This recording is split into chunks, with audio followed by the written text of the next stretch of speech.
Welcome to my YouTube channel. आज मैं आपको क्लास सेकंड के लिए इंग्लिश के चैप्टर नंबर सेकंड के सभी क्वेश्चन आंसर हिंदी और इंग्लिश में अच्छे से लिखना बताऊंगी।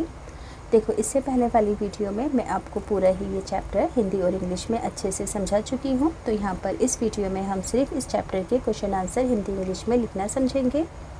तो बच्चों, क्वेश्चन आंसर को लिखने से पहले इस चैप्टर के कुछ डिफ़िकल्ट वर्ड्स हैं, उन्हें पढ़ना सीख लेते हैं और उनका मीनिंग भी जान लेते हैं। जैसे कि दिस मीन्स होता है यह, ए मीन्स होता है एक, हाउ मीन्स होता है कैसे, ऑल्सो मीन्स होता है भी, दे मीन्स होता है वे, आफ्टर मीन्स बाद, एंड मीन्स और, ऑफ मीन्स होता है का के की। अब देखो, स्किप मीन्स होता है छोड़ना या फिर है ना उछलना, थ्रू मीन्स होता है फेंकना, कोर्टयार्ड कहते हैं आंगन को, गैदर्ड मीन्स होता है इकट्ठा, ब्रॉट मीन्स होता है लाना, पिक्ड मीन्स होता है उठाना।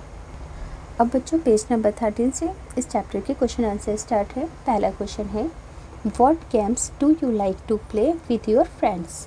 आपको अपने दोस्तों के साथ कौन सी गेम खेलना पसंद है? तो आप अपनी मर्ज़ी से अपने पसंदीदा गेमों के नाम लिख सकते हो। जैसे कि मैंने लिखा, I like to play cricket, स्टापो एंड लूडो एट्सेट्रा, कि मुझे क्रिकेट, स्टापो और लूडो खेलना पसंद है। नेक्स्ट क्वेश्चन है, have you played bat and ball? क्या आपने बैट और बॉल का गेम खेला है? तो yes, I have played bat and ball. हाँ, मैंने बैट और बॉल का गेम खेला है।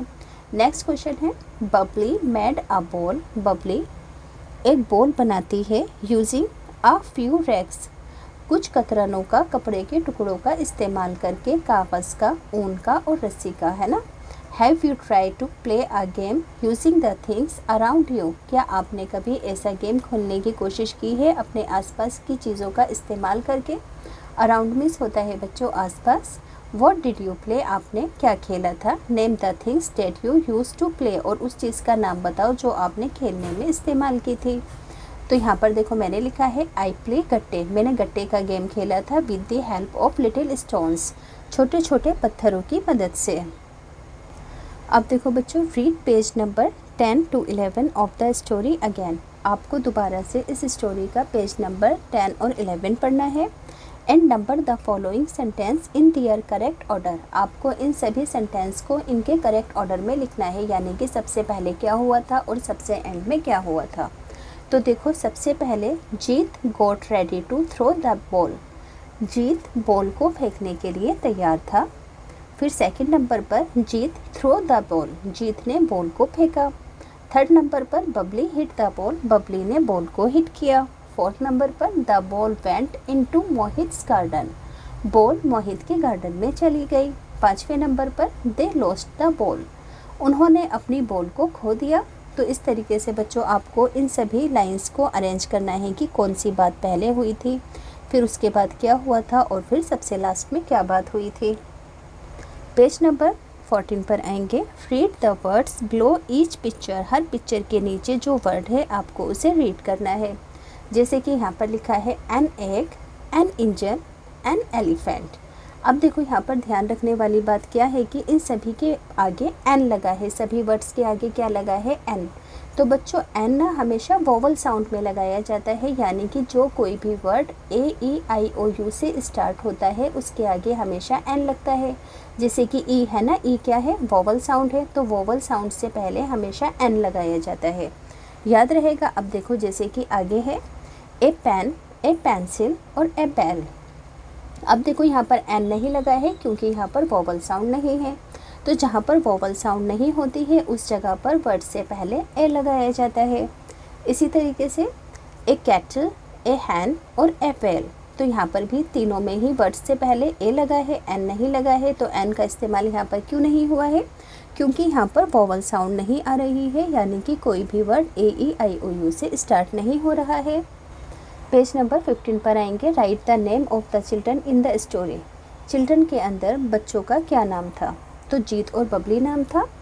Write the items that the children use to make a ball. आपको उन आइटम्स के नाम लिखने हैं जो बच्चों ने बॉल बनाने के लिए इस्तेमाल की थी। तो उन्होंने रैक्स यानी कि कतरने, पेपर, स्ट्रिंग मीन्स रस्सी, बॉल मीन्स ऊन, है ना, इन चारों चीज़ों का इस्तेमाल किया था बॉल को बनाने के लिए।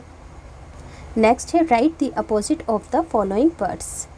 One has been done for you. आपको यहाँ पर इन सभी वर्ड्स के अपोजिट लिखने हैं और एक आपके लिए कर दिखाया गया है, जैसे कि अप का अपोजिट होता है डाउन। अब आप सभी बताएंगे कि इनका अपोजिट यानी कि उल्टा किस क्या होता है, आउट होता है। ओपन का अपोजिट क्लोज, फैट का अपोजिट थिन, हॉट का अपोजिट कोल्ड और स्मॉल का अपोजिट होता है कोल्ड। सॉरी, स्मॉल का अपोजिट होता है बिग। पेज नंबर 16 पर आएंगे। Join the sentences using and. यहाँ पर कहा गया है कि इन दोनों सेंटेंसेस को आपको ज्वाइन करना है एंड वर्ड का यूज़ करके। जैसे कि यहाँ पर लिखा है Suresh went to school, Suresh school जाता है। Gopal went to school, Gopal भी स्कूल जाता है ना। तो गो मीन्स क्या होता है, जाना। वेंट मीन्स भी होता है ना, चले जाना। तो गो की सेकंड फॉर्म वेंट होती है। अब देखो यहाँ पर जो सब कुछ सेम है उसे एक बार लिख दिया। सुरेश और गोपाल के नाम के बीच में हमने एंड लगाकर इन दोनों सेंटेंसेस को एक सेंटेंस बना दिया। इसी तरीके से I like to eat mangoes, मुझे आम खाना पसंद है। I like to eat grapes, मुझे अंगूर खाना पसंद है। तो यहाँ पर इसे कैसे कनेक्ट करेंगे दोनों सेंटेंसेस को आपस में। I like to eat as it is लिखेंगे, मैंगोस एंड ग्रेप्स के बीच में एंड लगा देंगे। तो ये दोनों सेंटेंस एंड लगाकर एक बन जाएगा। ऐसे ही नेक्स्ट है the cat sat on the mat, the dog sat on the mat. तो द कैट एंड डॉग है ना, कैट और डॉग दोनों अलग अलग है, तो इन दोनों के बीच में एंड लगाएंगे। Sat on the mat sentence के अंदर से एज इट इज़ उतार के लिख देंगे, तो ये एक सेंटेंस बन जाएगा। नेक्स्ट है this ball has yellow dots on it, इस बॉल पर येलो डॉट है। This ball also has green dots in it, और इस बॉल पर हरे डॉट्स हैं। तो देखो दोनों के अंदर से क्या लिखेंगे, दिस बॉल हैज़ है ना। अब येलो और ग्रीन के बीच में एंड लगा देंगे और बाकी एज इट इज़ लिख देंगे। ऐसे ही नेक्स्ट सेंटेंस है यहाँ पर there are tables in my classroom, यहाँ क्लासरूम में, यहाँ मेरे क्लासरूम में टेबल्स हैं, यहाँ मेरे क्लासरूम में चेयर्स हैं। तो इन दोनों ही सेंटेंस को एक करके लिखना है और बीच में इनमें एंड का इस्तेमाल करना है। तो कैसे लिखोगे, there are tables and chairs in my classroom. अब देखो यहाँ पर कहा गया है चूज़ अ पार्टनर, एक पार्टनर को चूज़ करो। इमेजिन यानी कि कल्पना करो, सोचो। You both are Babli and Jeet.